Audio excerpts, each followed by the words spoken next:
Bəziləri soruşurlar ki, necə olur ki, peyğəmbərlər günah eləmir? Nəinki günah eləmir? Hətta günahı belə ağlından keçirtmir. Bu necə olur? Çünki o peyğəmbərlərin və o insanlar ki, günah eləmir, günahı da ağlından keçirtmir, o insanların yəqini var. Məsələn,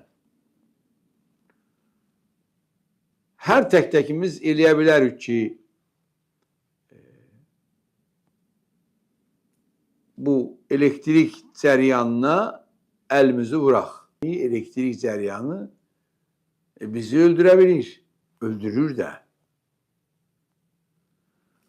Bu bizim hər birimizin evində var. Biz nəinki ona əlimizi vurmuruq.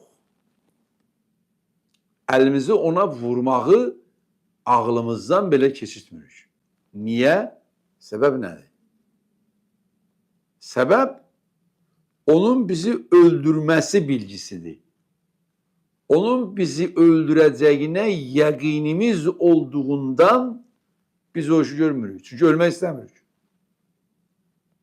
Ölmək istəmirik deyə bizi öldürə biləcək o bəladan özümüzü qoruyuruq. Heç onun fikrimiz ağlımızdan da keçirtmirik.